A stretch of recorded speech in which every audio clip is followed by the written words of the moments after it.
Buenos días. A ver,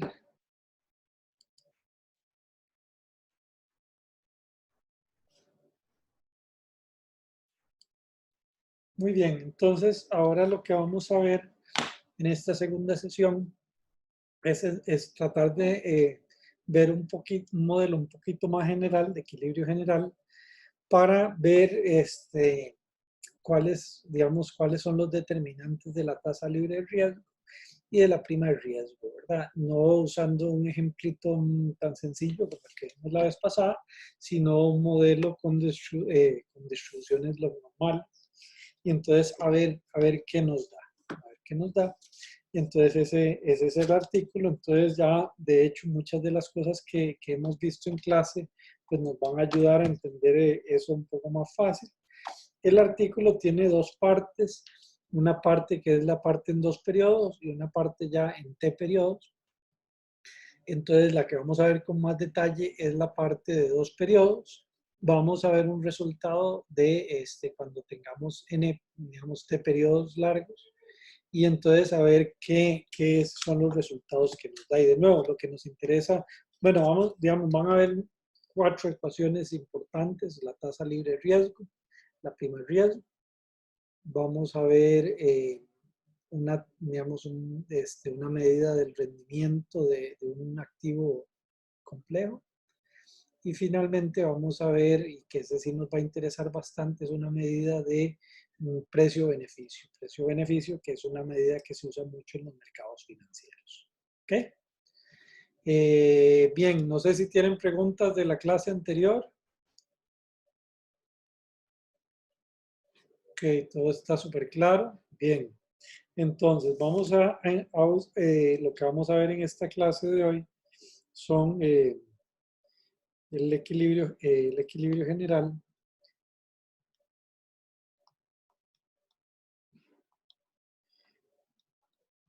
y lo que nos va a interesar es encontrar la tasa RF y RE. Entonces, eso es lo que vamos a hacer el día de hoy. Entonces, vamos a ver, digamos, lo que estábamos haciendo era anteriormente, teníamos una situación de la siguiente manera.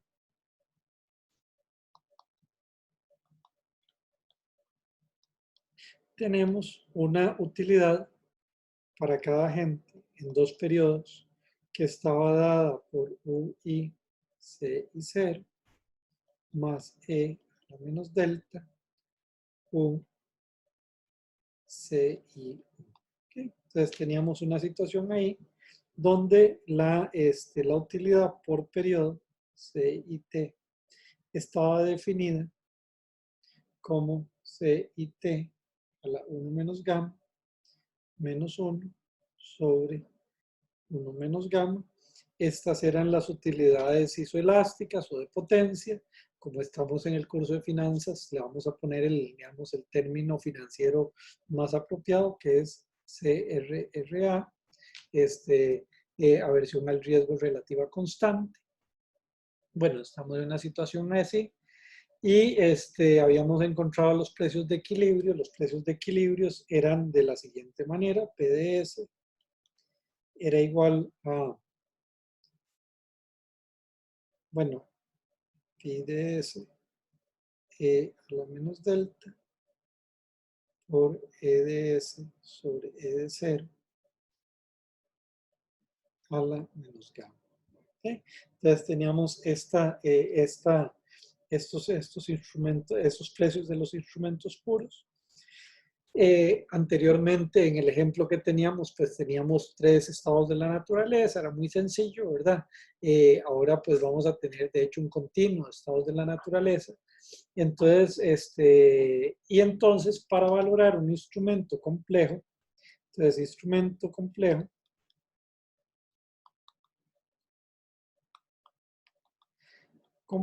en este mundo, pues siempre tiene un flujo de caja CFJS.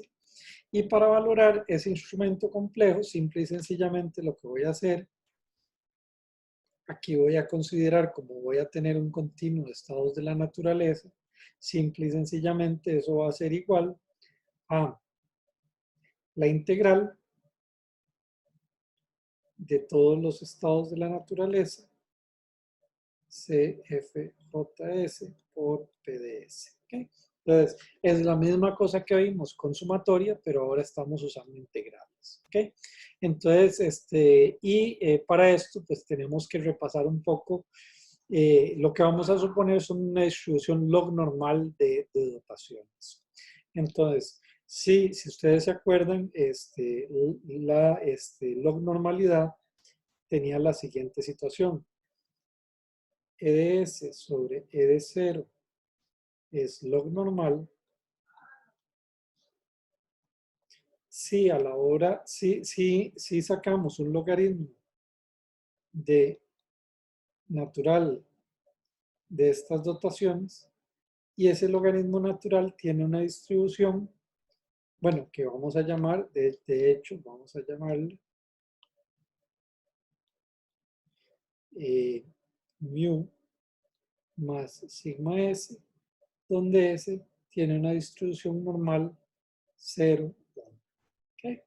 Entonces, tenemos esta situación ahí.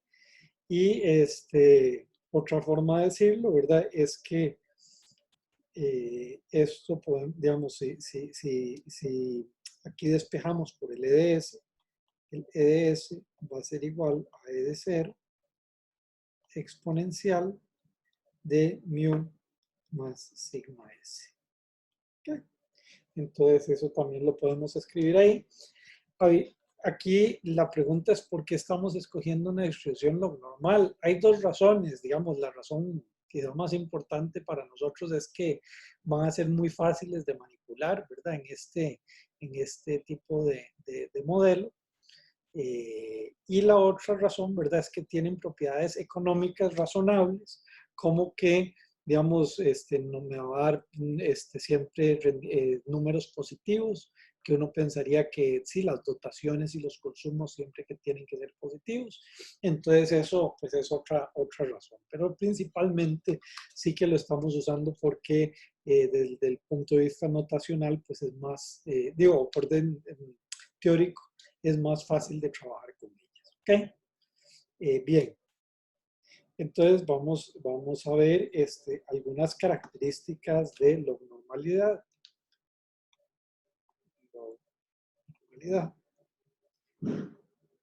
La primera situación era la siguiente. Entonces, si logaritmo de E de S entre E de 0 es mu más sigma por S, donde S tiene una distribución N0, 1, entonces la pregunta es cuál va a ser el valor esperado o la esperanza de E de S sobre E de 0. Y esto va a estar dado por, y esto es una cosa que digo, no se los voy a demostrar, simple y sencillamente se saca de esta manera, ya es una fórmula que ya hemos visto, de hecho en la segunda sesión del curso. Esto es igual a exponencial de mu más sigma al cuadrado sobre 2. ¿Okay? Entonces tenemos esta expresión ahí. Y entonces ahora lo que vamos a hacer, y que es una cosa que vamos a trabajar bastante, es pensar en la siguiente manera. Imagínense que las dotaciones agregadas son log normales. Ahora la pregunta es, ¿qué va a pasar con esta expresión cuando la elevo a una cierta potencia? Cuando la elevo a una cierta potencia, entonces, ¿qué va a pasar? Si alguien se acuerda, porque eso es una cuestión más de acordarse que cualquier otra. ¿Qué pasaba cuando tomo las dotaciones agregadas y las elevo a una potencia? Como es un logaritmo, o sea, si aplicamos logaritmos, podríamos pasar ese a multiplicar. Sí, entonces, si agarramos el logaritmo de esto, ¿verdad? Entonces me queda a logaritmo de E de S sobre E de 0. Entonces, esto va a ser igual a mu más sigma, perdón, sí. Esto va a ser igual a mu más a sigma de S. Y entonces resulta que también es log normal esta, digamos, entonces esto es log normal. Entonces resulta además que el valor esperado de esta expresión tiene aquí, aquí esta de aquí tenía, esta va a tener un valor esperado que es exponencial de, que va a ser de la siguiente manera, va a ser a mu más a al cuadrado, sigma al cuadrado sobre 2. ¿Okay? Profe, perdón, pero creo que en la esperanza debería haber elevado a la A ese argumento. Me explico. Al fin, al inicio. O sea, como E deberías, o sea, E a la S entre E sub 0 debería estar elevado a la A. Lo que, Eh, ¿Cuál? el último, la última expresión que hicimos. Así, así, esto es lo que está diciendo, que tiene que estar así. Ajá. Es así, efectivamente. La esperanza de esto va a ser este exponencial que está aquí. ¿Ok? Bien, entonces lo que vamos a hacer ahora para explicar qué pasa cuando tenemos una distribución log normal es usar esta regla una y otra vez. Una y otra vez a ver qué pasa. Entonces, vamos a ver, vamos a ver ahora, de nuevo recordemos, entonces, y vamos a calcular primero el activo sin riesgo.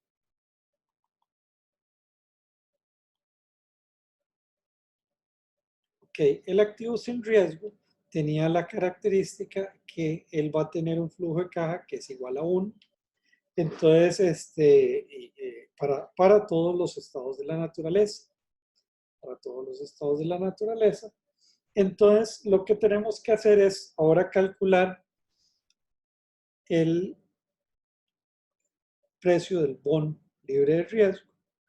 Y entonces esto va a ser simple y sencillamente igual a la suma de, ¿cómo se llama? A la integral indefinida de 1 por el precio S por DS. S, S. ¿Okay? Entonces tenemos esta situación así, que en el caso específico nuestro, lo que va a hacer es, esto va a ser igual a la integral desde menos infinito hasta infinito.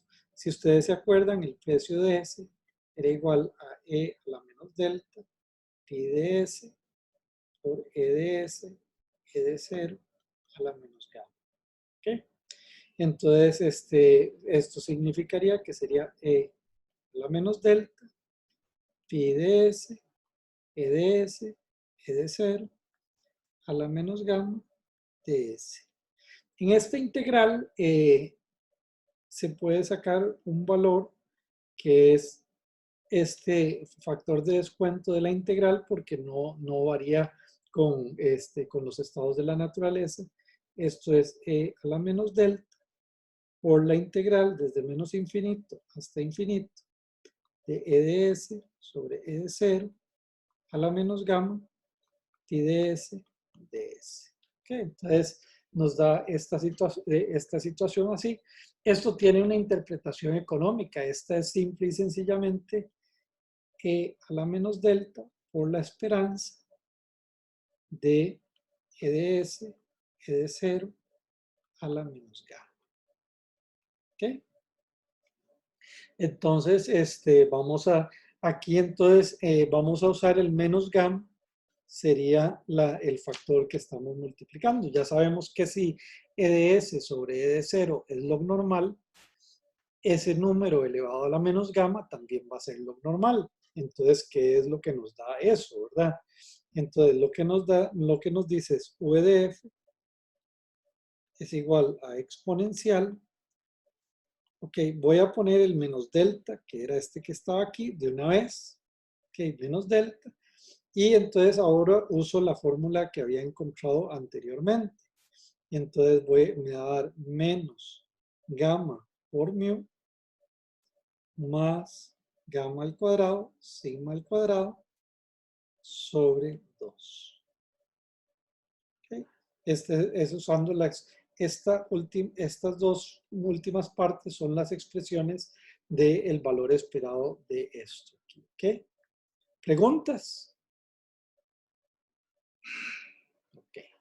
Bien, entonces este es el precio del bono libre de riesgo, que es el precio del bono libre de riesgo, ¿verdad? Y entonces lo que yo voy a usar ahorita es el factor de descuento que me trae a valor presente ¿cómo se llama? Este precio. Si ustedes se acuerdan, en el caso, perdón, del activo sin riesgo, ¿cuál es el valor esperado del flujo de caja?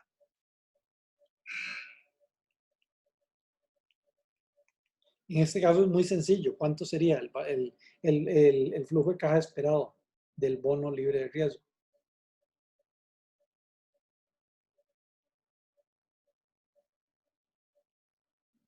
Santiago.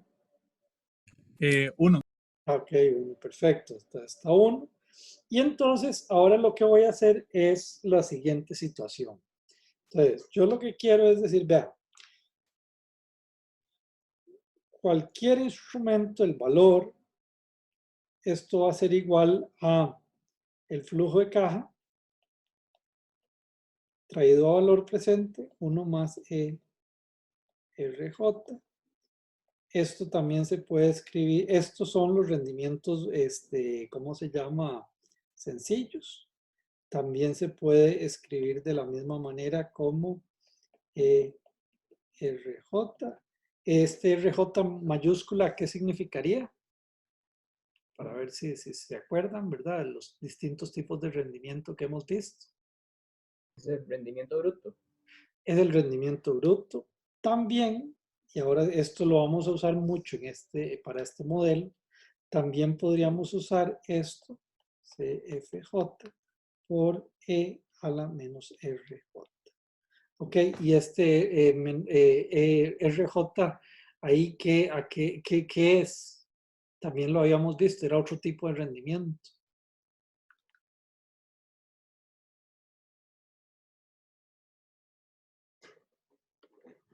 ¿Cuál era?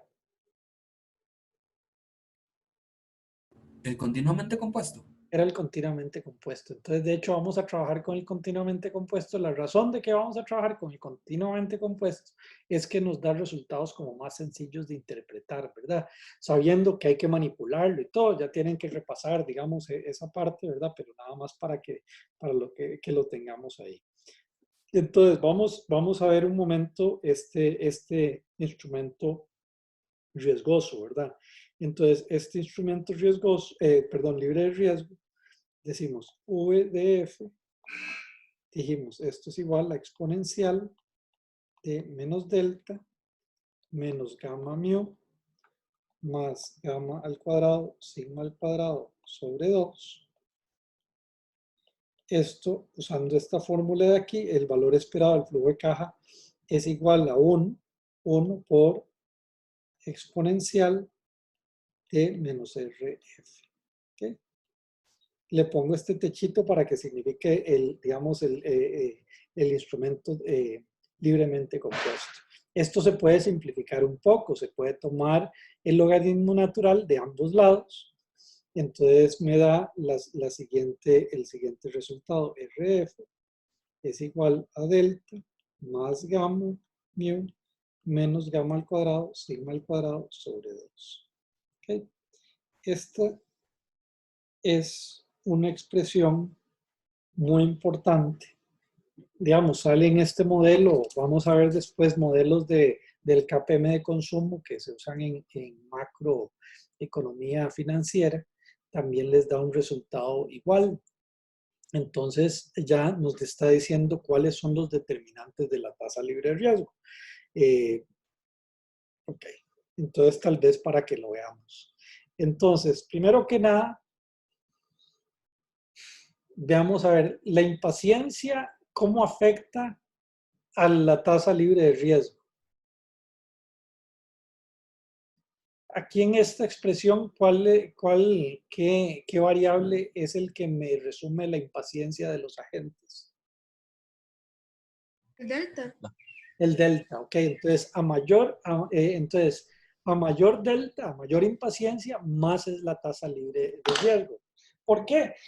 Porque las personas impacientes ahorran menos y al ahorrar menos, entonces uno podría pensar de que entonces consumen más hoy, no les interesa ahorrar y entonces tienen que, las empresas, el gobierno tiene que ofrecer una tasa de interés más alta para animarlos a que inviertan. Simple y sencillamente, pues tienen una preferencia muy alta para consumir en el presente.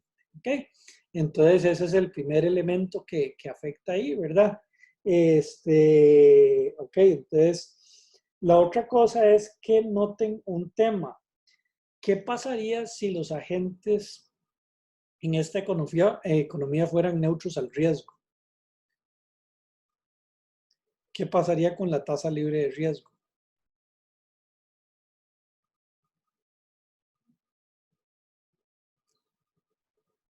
Si son neutros al riesgo, ¿cuál sería el gamma?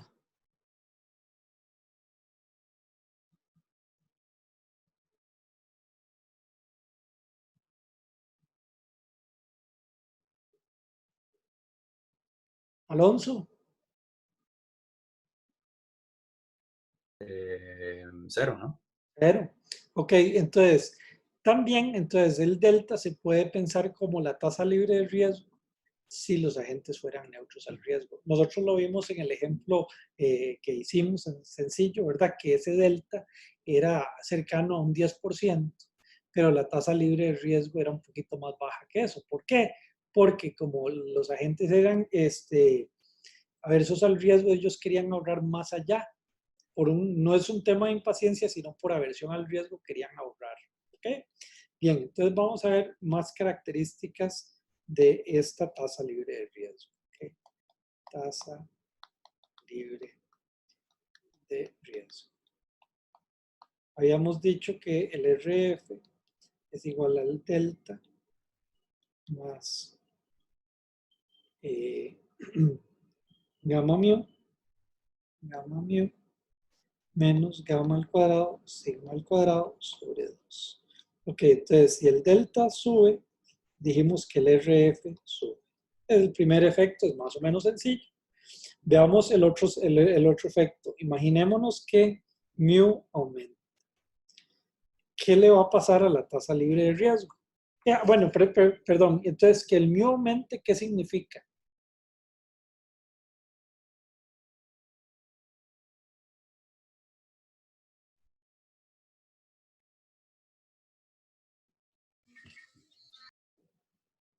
En esta economía. Creo que alguien trató de hablar, pero no lo oí.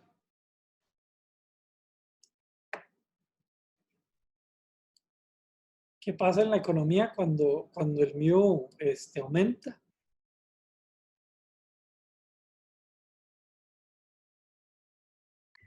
La tasa libre de riesgo también aumenta, profe. Ok, efectivamente, vamos a ver. Si la primera cosa que pasa es este RF de mu es igual a gamma, que esto es mayor que 0. Ok, entonces pasa eso, pero lo que estoy preguntando es, ¿qué le pasa a las dotaciones en esta economía cuando el mu aumenta?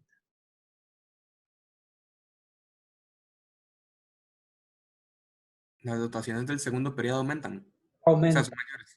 Sí, como que hay más crecimiento, ¿verdad? Entonces, a más crecimiento, más es la tasa real de interés. ¿Por qué? Profe, eso venía en el paper, de hecho. Sí, entonces, Ajá, pero yo no entendí la relación, de hecho se le iba a preguntar. ok, entonces vamos a ver. Entonces, imagínense que ustedes dicen, vea, la economía de Costa Rica va a crecer en vez de un 1%, un menos 3%, va a crecer un 20%. Y ustedes van a participar de ese crecimiento. Cuando les digo que va a haber más crecimiento, ¿eso a ustedes los incentiva o los desincentiva a ahorrar?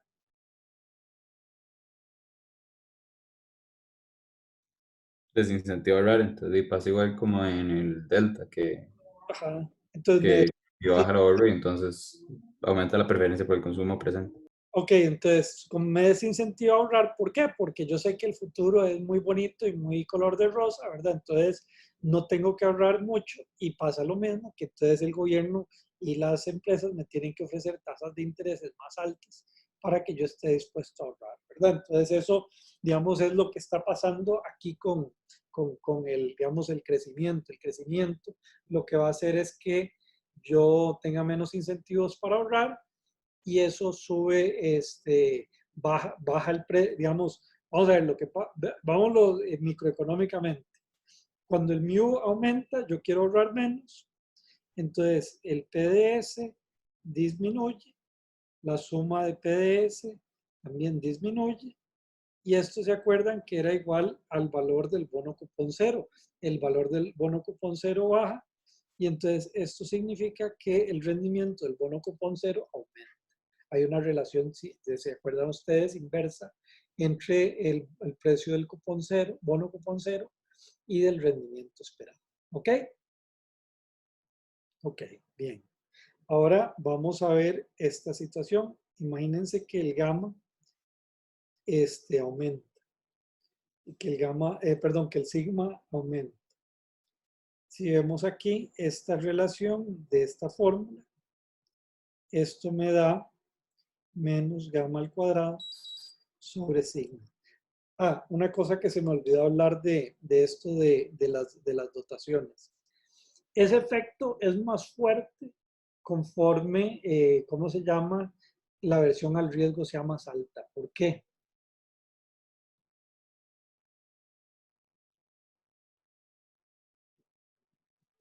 Vean que aquí está esto, que te podría tener una derivada cruzada y la derivada cruzada pues, me va a dar me va a dar positivo.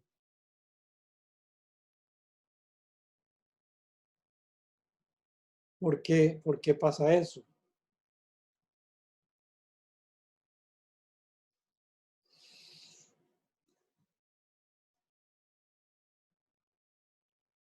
¿Alguien que quiera dar algún tipo de explicación de esto? ¿Cuál fue Aníbal. la pregunta? Sí, la pregunta es, vea, ya vimos que conforme aumenta mu, que es un aumento del crecimiento de la economía, aumenta también la tasa libre de riesgo. Pero resulta que no solo eso, sino que sabemos que ese aumento también es más fuerte en economías donde los inversionistas son más aversos al riesgo.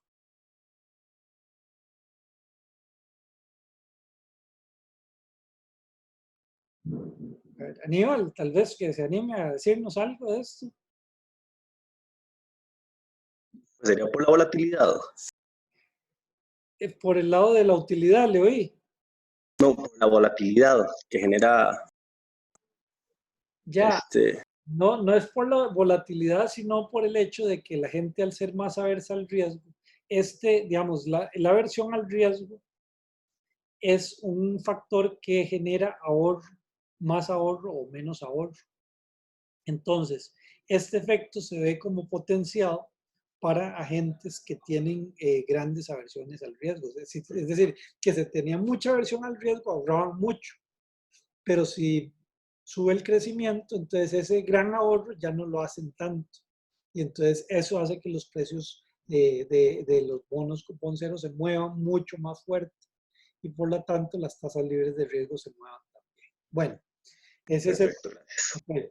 Entonces ahora vamos a ver este segundo ejemplo aquí, que es el, digamos, la volatilidad. Entonces vemos que un aumento en la volatilidad baja la tasa libre de riesgo. ¿Por qué? Sí. Vieras que no entendí lo pasado porque yo pensé que eran eran movimientos contrarios, o sea, como pensaría de que, digamos, aumentos en que las personas sean más aversas al riesgo, pensaría que como ahorran más, entonces, pues nada, compran más bonos libres de riesgo, entonces aumentaría el precio y entonces disminuiría el rendimiento. Sí, ok. Bueno, ya ahora vamos a ver el efecto directo del gamma sobre la tasa libre de riesgo.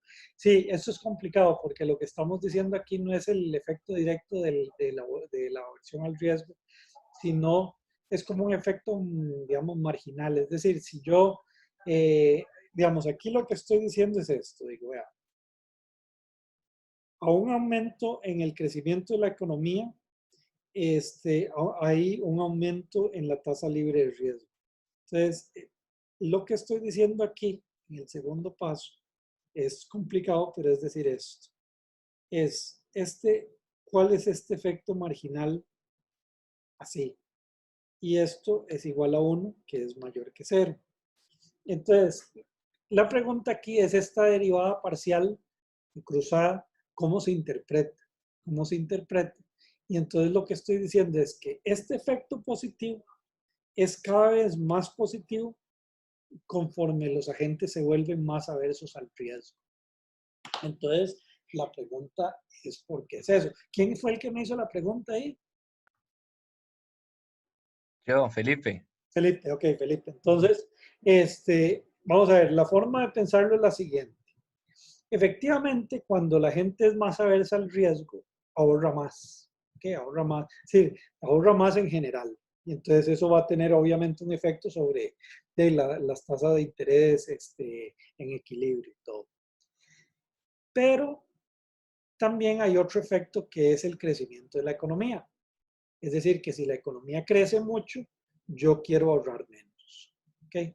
Entonces, la pregunta es, imagínense dos mundos. Dos mundos, uno es con muchos agentes aversos al riesgo y otros con agentes menos aversos al riesgo. Son dos mundos. Y en los dos mundos aumenta el crecimiento. ¿Ok? ¿Cuál va a tener un efecto más fuerte? ¿Los que son muy aversos al riesgo o los que son menos aversos al riesgo?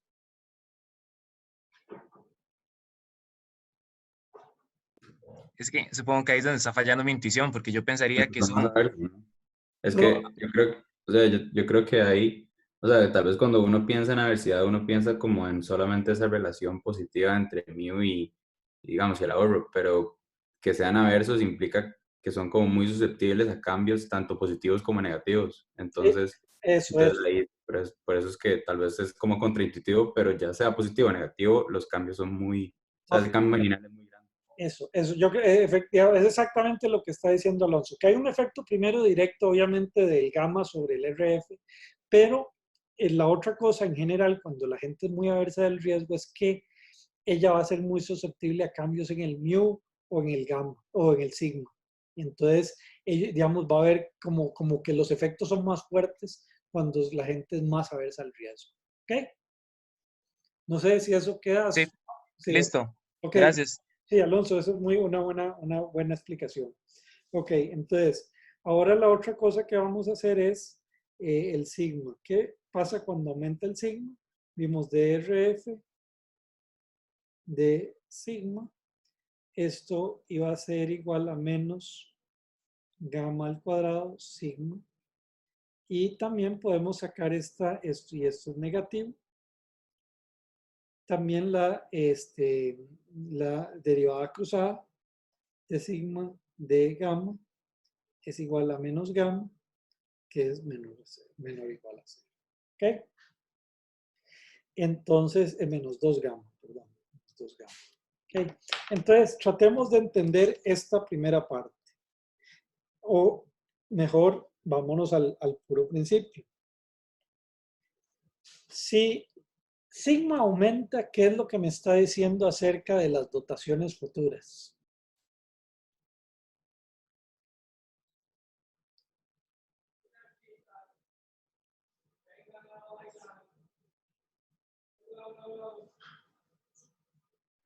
O sea, profe, es que eso yo lo veo como que hay más crecimiento, pero es un crecimiento más inseguro. Ok, efectivamente, vamos a ver, si ustedes se acuerdan, digamos, el valor esperado de las dotaciones era el exponencial de mu más gamma al cuadrado, perdón, aquí de sigma al cuadrado sobre 2. Entonces, Isaura, me parece que fue la que habló, ¿verdad? Entonces dice, vea, resulta que el sigma juega a varios niveles. Por una parte, digamos, me está aumentando el crecimiento esperado, y eso está ahí, y eso tiene un efecto ahí, pero lo más importante del sigma es que también, ¿qué piensan ustedes acerca de la dispersión de los rendimientos, de las dotaciones cuando sigma aumenta? Las dotaciones se vuelven más o menos riesgosas. Más riesgosas. Más riesgosas, sí, porque aquí no pusimos la fórmula de la varianza, ¿verdad? Pero el tema es de que sí se vuelven más riesgosas. Y entonces, ante más riesgo, ¿qué es lo que va a querer hacer la gente? Ok, entonces, sigma aumenta el riesgo. También es cierto, como dice Isaura, que aumenta el crecimiento, pero efectivamente también es un crecimiento más inseguro. Aumenta el riesgo. Si eso aumenta el riesgo, ¿qué voy a querer hacer yo? Si hay un futuro con más riesgo. Yo creería que buscar como diversificar un poco más las dotaciones con respecto a los estados de la naturaleza. Ok, vamos a ver. La pregunta más bien aquí va muy en el detalle de ¿quiero ahorrar más o quiero ahorrar menos?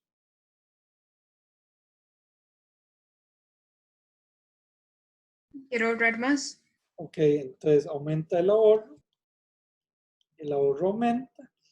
Al aumentar el ahorro, ¿qué le va a pasar al precio de los instrumentos puros?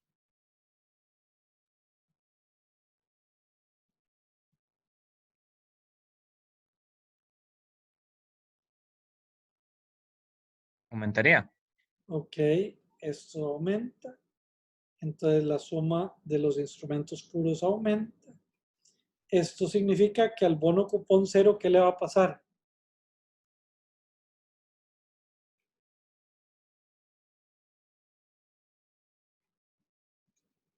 Aumentan los precios de los instrumentos puros, la suma. Sí, Aarón, ¿ibas a decir algo?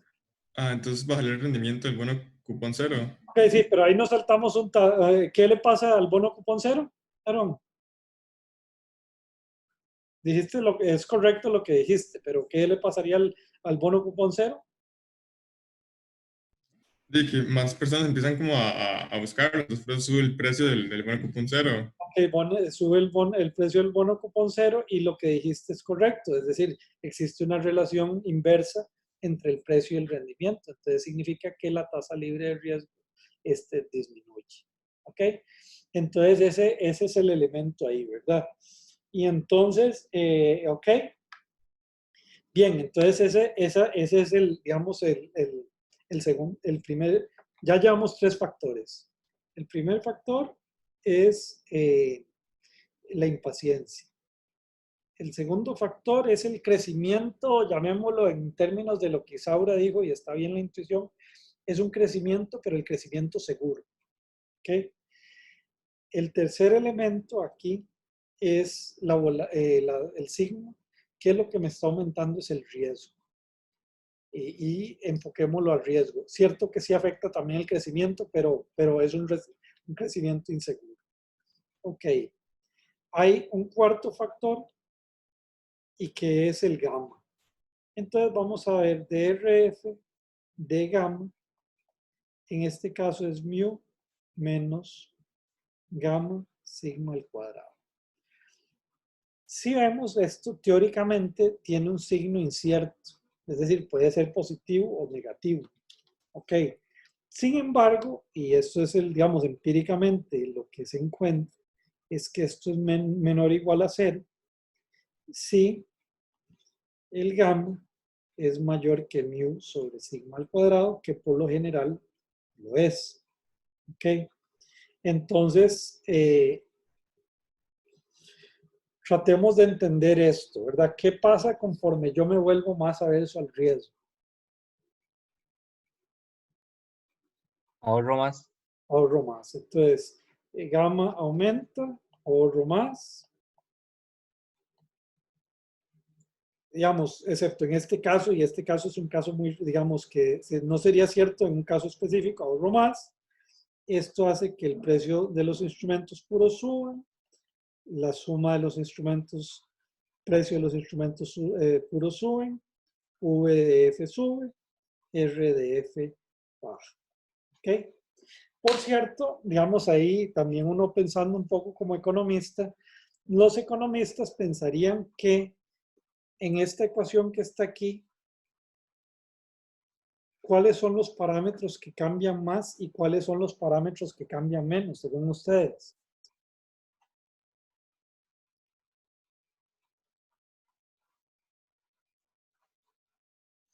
Yo diría que el mío es bastante constante. Ok, vamos a ver. Entonces, hay dos tipos de variables aquí. Uno que son las variables de preferencia, digamos, de los agentes. ¿Cuáles son esas variables de preferencias? La aversión al riesgo y la preferencia temporal. Ok, delta y gamma son, digamos, características de, digamos, de las personas. Ok, y está el mu y el sigma, que son de la economía. Ok. Entonces la pregunta es, ¿qué piensan ustedes, digamos, en un periodo de 30 o 10 años? 10 años, póngale. ¿Qué es lo que normalmente cambia más? ¿Las preferencias de las personas o digamos, las características de la economía?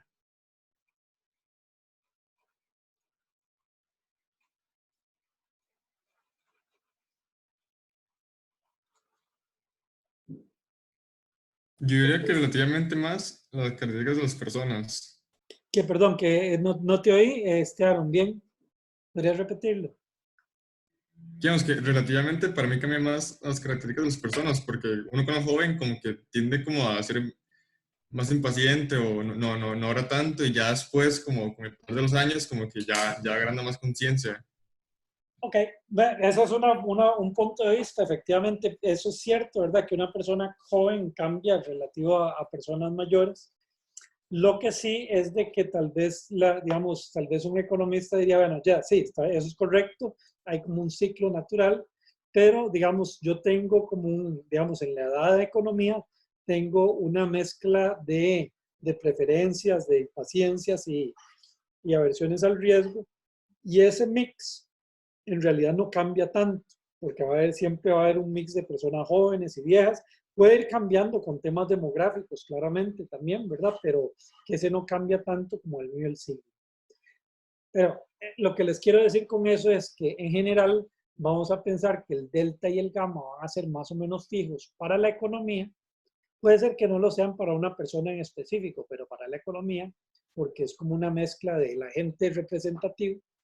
El mu y el sigma, sin embargo, pueden cambiar, digamos, no sé, por decirlo, el mu de Costa Rica iba a ser 2,5% positivo y pasó a menos 3,5% y ahí en cuestión de un mes y medio, ¿verdad?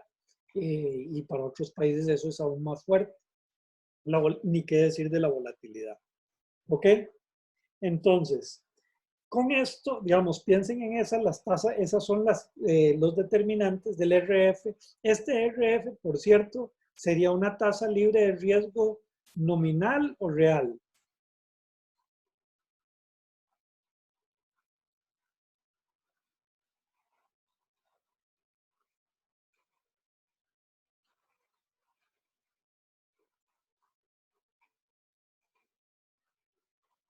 Daniela.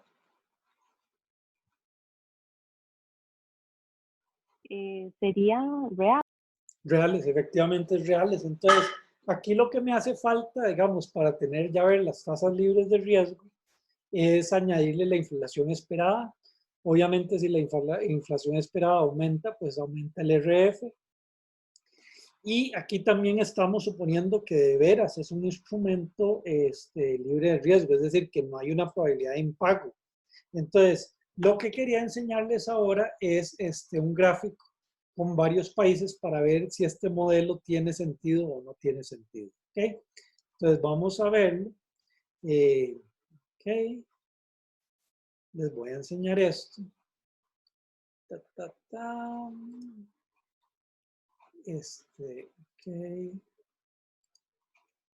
Entonces.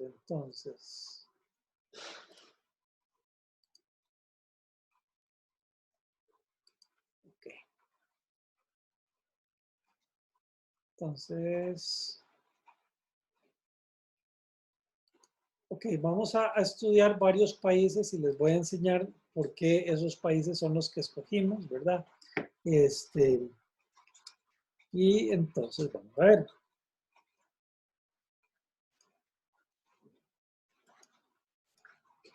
Ok, ¿ven los países que tenemos aquí? ¿La tabla esta? Sí, sí se ve, profe. Ok, perfecto. Entonces vamos a ver. Esto es con datos del abril del 2016. No saqué otros porque digamos, para hacer datos, digamos, de ese periodo. Ok, entonces hay varias características del 2016, de abril del 2016, que son diferentes de hoy en día. Por supuesto, está todo el tema del coronavirus, pero también habían dos desarrollos políticos que no se sabían en ese momento. ¿Okay? ¿Cuáles eran esos dos desarrollos políticos, digamos, o cosas políticas que se dieron en el 2016? Quedó Trump. Ok, ese es Trump, ganó las elecciones, eso en noviembre del 2016. Y la otra cosa que pasó, ¿qué más pasó políticamente? El Brexit. Sí, el referéndum. Sí, el Brexit eso fue en junio del 2016. Ok, bien. Entonces, nada más para que sepan, ese es el mundo tal y como está. Entonces, ok, están estos 5 países. ¿Por qué puse estos 5 países? ¿Qué tienen de característica estos 5 países? Son muy seguros. Son muy seguros, ¿verdad? Entonces, lo que estamos suponiendo ahí es que de veras el RF refleja un activo libre de riesgo, ¿verdad? Por ejemplo, si pusiera digamos, en esta tabla Costa Rica, la tasa libre de riesgo sería muy diferente porque, entre otras cosas, el instrumento, digamos, el bono de gobierno no es tan seguro como parece. Ok, entonces son muy seguros. ¿Qué otra característica tienen estos 5 países? Por ejemplo, ¿por qué no puse ahí a Francia?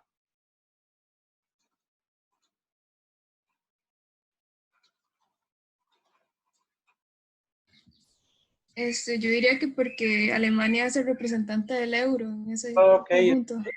efectivamente, entonces vean que cada uno de esos 5 países lo que tienen es que tienen su moneda cada uno independiente. Estados Unidos es el dólar, Alemania es el euro, Reino Unido es la libra esterlina, en Suiza es el franco suizo y en Japón es el yen. ¿Ok? Entonces, la segunda columna lo que está mostrando ahí es el RF. ¿Les llama la atención la tasa libre de riesgo de estos países? Las tasas de Japón y Suiza son negativas. Que las tasas de Japón y Suiza son negativas. Ahorita también la tasa de Alemania está siendo negativa, ¿verdad? Bueno, entonces lo que significa es que hay tasas de intereses negativas. Entonces significa que usted le está pagando a alguien para ahorrar. Perdón, teóricamente eso podría darse de acuerdo a la ecuación que nosotros habíamos visto.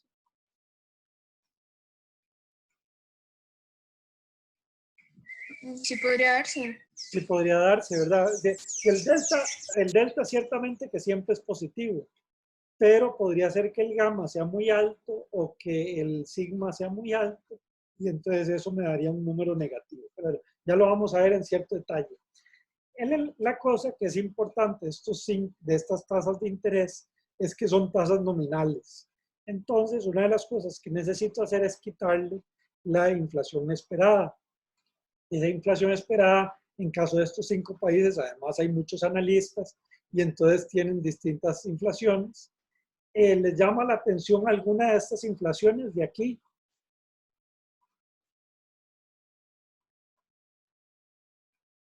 o las inflaciones en general de estos 5 países? Son muy bajas. Son muy bajas. En el caso de Suiza, de hecho, son negativas. Ese es un tema de la inflación, que la inflación ha sido muy baja y algunas veces negativas. Por eso, por ejemplo, a la hora se está revisando este año, el 2020, tal vez sea un mal año para Costa Rica, pero sobre la meta de inflación. Porque la meta de inflación que se tenía en Costa Rica del 3% era viendo a los socios comerciales que históricamente habían tenido una inflación de como el 3%. Resulta que, usando datos más nuevos, la inflación de los socios comerciales anda como un 2%. Y entonces, por eso es uno de los temas que se está revisando, las metas de inflación.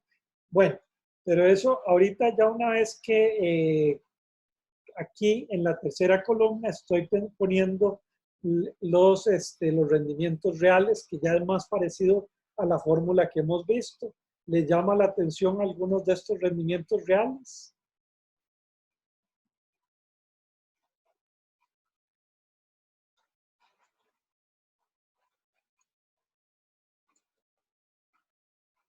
De que para Suiza, digamos, nominal es negativo y real termina siendo positivo. Termina siendo positivo. Vean que en este caso el de Alemania y el de Japón son negativos. Y entonces la cuarta columna, era un pronóstico de los economistas, ¿verdad?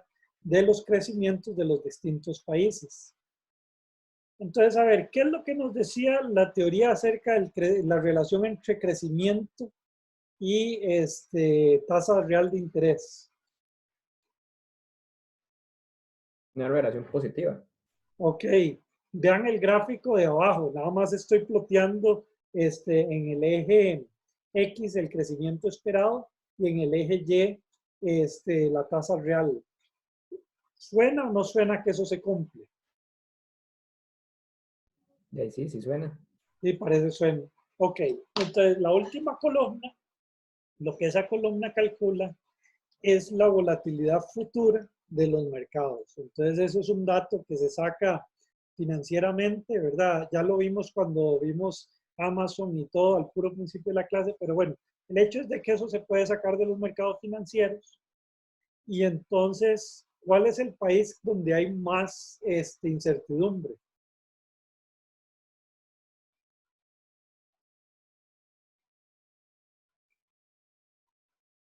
En esta tabla.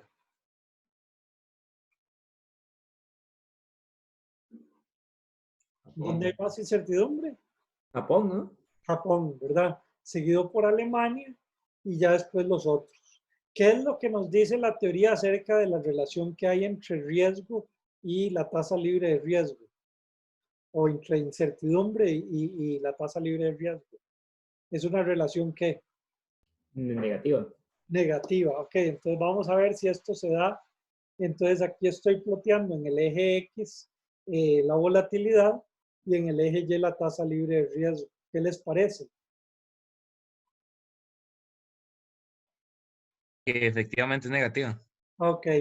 Entonces eso, lo que les quiero decir es que digamos, esta fórmula de la tasa libre de riesgo real definitivamente sí está funcionando en la vida común y corriente y es bueno uno para tener, digamos, una idea. Entonces, vamos a ver un momentito nada más, digamos, imagínense que en el Reino Unido todavía ahí no se dio el Brexit. Cuando se dio el Brexit, ¿qué efecto tiene el Brexit sobre la economía? Mayor incertidumbre. Mayor incertidumbre. Entonces, ¿qué le pasaría a la tasa libre de riesgo del Reino Unido?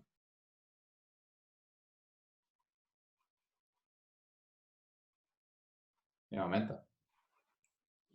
Vamos a ver, disminuye por lo que habíamos visto. Acuérdense, aquí no use la intuición así de la calle, sino lo que hemos visto, la intuición de los mercados completos, disminuye. A ver, ahora en Estados Unidos, suponga que gana Trump. Ok, entonces hay muchas cosas que podemos opinar de Trump, ¿verdad? Pero una de las, ¿qué efecto tuvo los primeros 2 o 3 años de Trump sobre la economía? Disminuyó el desempleo. Disminuyó el desempleo, ok, que disminuye el desempleo, ¿qué significa acerca del crecimiento económico? Es positivo. Es positivo. Entonces, ¿qué le pasaría a la tasa libre de riesgo en Estados Unidos? Aumentaría.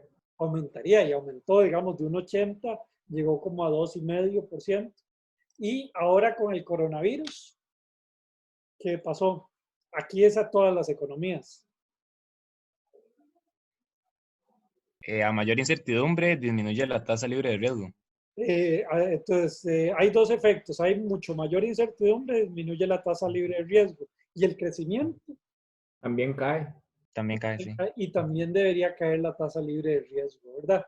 Entonces, son dos efectos ahí que son, juegan de la misma manera y entonces hace que la tasa libre de riesgo baje. ¿Okay?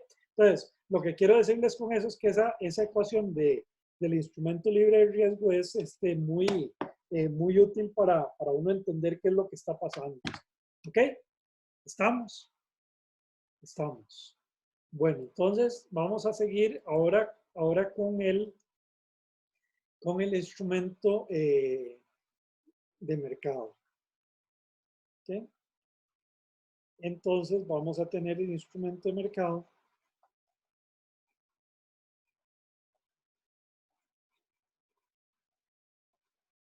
El mercado básicamente lo que va a tener es lo siguiente, es que ese instrumento va a ser simple y sencillamente la dotación. ¿Ok? Y entonces el rendimiento de ese instrumento, VDN, va a ser igual a esta dotación por los precios de los instrumentos puros. Y entonces esto va a ser igual. Esto lo vamos a poder escribir de la siguiente manera. Me va a ser más útil como ES de 0 sobre E0 por E0 aquí por TDS. El TDS, si ustedes se acuerdan, era E a la menos delta, E de S sobre E de 0 a la menos gamma por pi de S. ¿Ok? Entonces, esto va a ser igual a E a la menos delta, E de 0 por la integral de E de S, E de 0, 1 menos gamma, porque es este que está aquí, por pi de S. Esto me dice que VDN, este instrumento de mercado, es igual a E a la menos delta por E de 0 por la esperanza de E de S, E de 0 a la 1 menos gamma. Eso lo podemos sacar, esa esperanza, ese valor esperado de esta dotación elevada a la 1 menos gamma. ¿Qué piensan ustedes?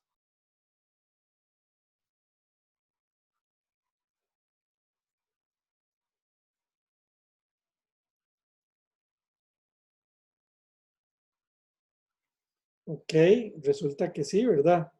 VDM es igual a E a la menos delta, E de 0, exponencial de sería 1 menos gamma por mu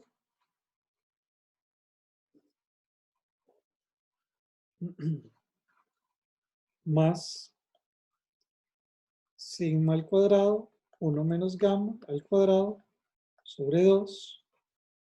Okay, bien.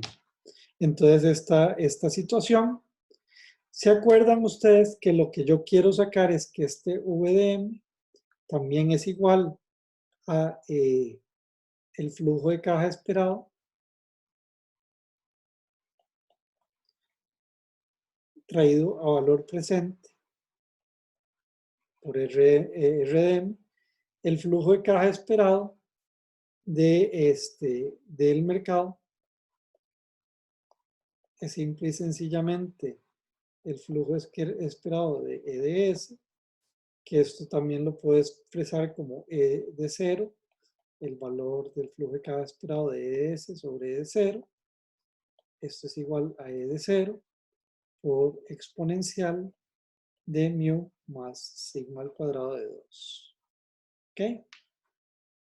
Entonces, ahora voy a juntar las dos ecuaciones. Lo que me está diciendo es, tenemos esta expresión que la encontramos por mercados completos. Entonces tenemos E de 0 exponencial de menos delta más 1 menos gamma mu más gamma al cuadrado, 1 menos gamma al cuadrado sobre 2 es igual a E de 0 exponencial mu más sigma al cuadrado de 2. Ok. De 2. Ok. Esto se puede simplificar un poco porque estos dos E de 0 se cancelan entre ellos. Puedo tomar un logaritmo natural en los dos, en la izquierda y la derecha.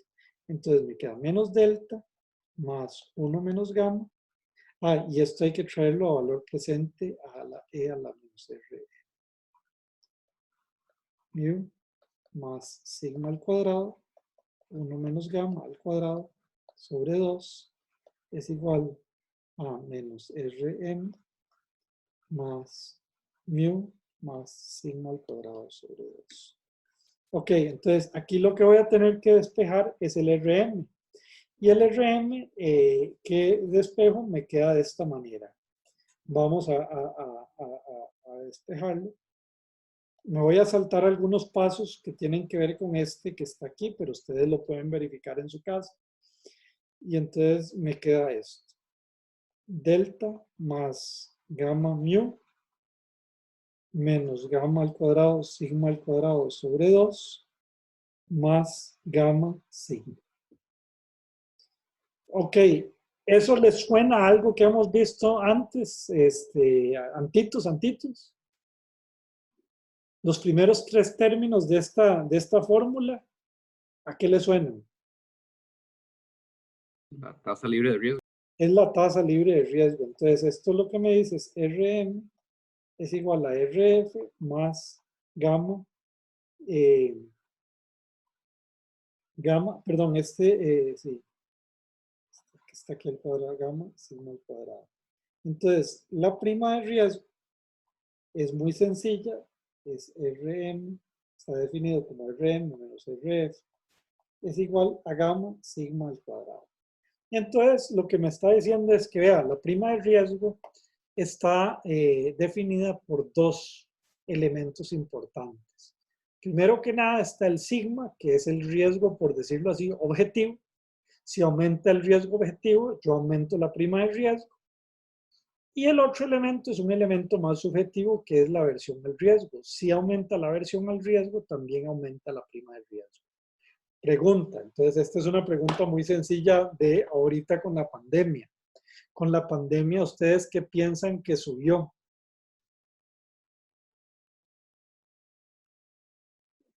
¿Qué piensan que le pasó a la prima de riesgo? ¿Y por qué? Aumenta, ¿no? ¿Por qué, Alonso? Por el tema de la volatilidad. Ok, la volatilidad aumentó muchísimo. Efectivamente, entonces aumenta. ¿Qué piensan ustedes acerca del gamma? Como les dije, normalmente... Aumenta. Sí, ¿y por qué? ¿Por qué piensas que aumenta, Isaura?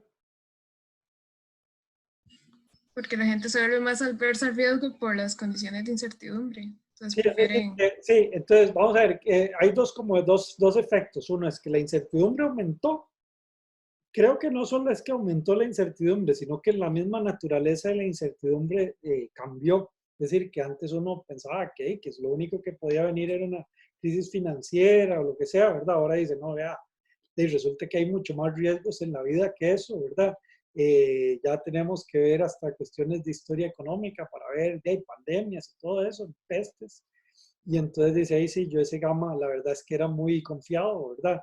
Entonces, eso aumenta mi aversión al riesgo. Los dos efectos hacen que yo me vuelva mucho más averso al riesgo. ¿Ok? Bueno, entonces, eso es, digamos, ¿cómo se llama? El tercer, el instrumento de mercado. Les voy a dar ahorita un resultado más que tiene que ver la relación precio price earnings, ¿ok? Entonces, el price earnings es de la siguiente manera. Imagínense que yo tengo una empresa que tiene un beneficio por acción, eso en inglés se llama earnings per share, de $2. $2. Y que esta empresa tiene un precio de $40. ¿Ok? Entonces, hay una relación muy sencilla que se usa mucho en el mundo financiero que se llama el ratio price earnings. En este caso, ¿cuánto sería? ¿Cómo la calcularíamos? ¿Cómo lo calcularíamos?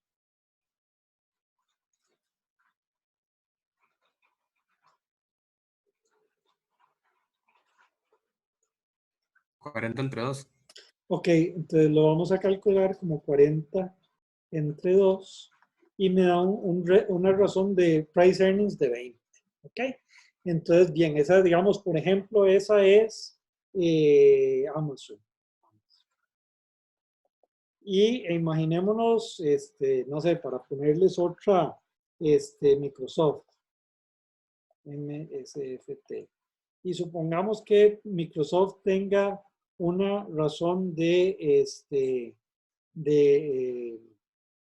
ganancias de 3, pero la acción vale 15. ¿Cuánto sería el price earnings de Microsoft?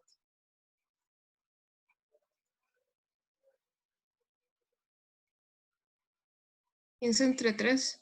Ok, entonces eso me da 5. Ok, entonces la pregunta, vean que, y lo que sí es importante que entiendan es que distintas empresas tienen distintas razones, precios, beneficios, ¿verdad? Y la pregunta es, ¿a qué responde? ¿A qué responde? Entonces, el paper ya hace digamos, es más complicado que los pasos que hace, pero estudia la economía ya no en 2 periodos, sino en infinitos periodos. Y entonces le da este resultado que es bien útil para tenerlo en la cabeza, que es la razón earnings sobre precios, digamos, la razón inversa. Y entonces lo que me está diciendo, lo que dice la fórmula ahí, y nada más la fórmula sí la vamos a tener que usar, da esta relación. Es delta sobre gamma más 1 sobre 1 menos gamma sobre por la tasa libre de riesgo más gamma menos 1 sobre 2 por la volatilidad del mercado. ¿Ok? Entonces, esto es la razón precio-beneficio. Entonces, bueno, o la inversa. Entonces, pensemos un poquito qué significa esto. Y aquí, además, lo que se encuentra es que el gamma es aproximadamente 1.3. ¿Ok? Y el delta es de 3.82%. De nuevo, la razón que esto se calcula de esta manera es porque uno piensa que son las variables que menos cambian. Obviamente, con la pandemia y todo, sí que pueden haber cambiado las dos, ¿verdad? Pero normalmente suponemos que no. Entonces, aquí la pregunta es, veamos a ver los efectos sobre el price earnings. Imagínense que la tasa libre de riesgo, RFT, aumenta. ¿Qué le va a pasar a la tasa libre de riesgo, al earnings price? El gamma aquí sí es más que 1. ¿Sí? Tal y como dice Arrow, ¿se acuerda que Arrow había dicho que la aversión al riesgo relativa tenía que ser mayor que 1 para niveles altos de riqueza, ¿verdad? Entonces vamos a suponer que esto es así, ¿verdad? Esto también se puede escribir como gamma menos 1 sobre gamma. ¿Ok? Entonces el RF aumenta, ¿qué le va a pasar al earnings price? Perdón, no hay.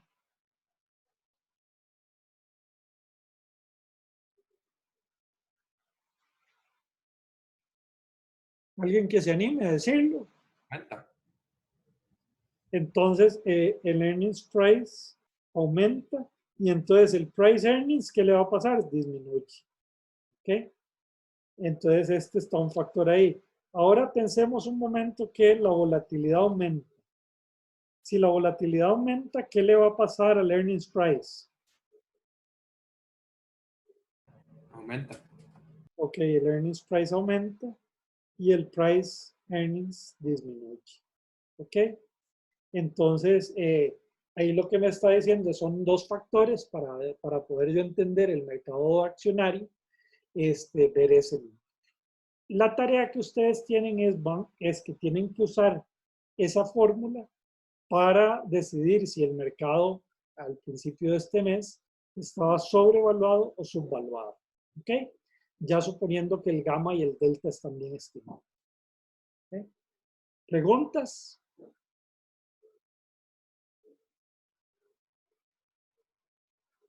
Bien, y entonces esta fórmula, como les digo, tal vez la derivación es bien complicada que la entiendan cómo salió, pero lo que sí me interesa es que sí se la sepan usar, que la tengan y la usen de la tarea, de hecho la van a tener que usar, y entonces para ver, y ahí la decisión es para entender el mercado accionario. ¿Ok? Bien. Como es el día de hoy no tuvimos muchas preguntas, entonces para la próxima sesión voy a empezar igual ahora a las 10 de la mañana, si les parece. ¿Ok? ¿Estamos? Listo, profe. Bueno, Gracias, profe. que tengan Profe, yo tengo una consulta, pero de contratos, entonces... Ok, espere, entonces voy a... me espero. espérese y yo ahora sí dejo para el recording, ¿sí? No hay problema.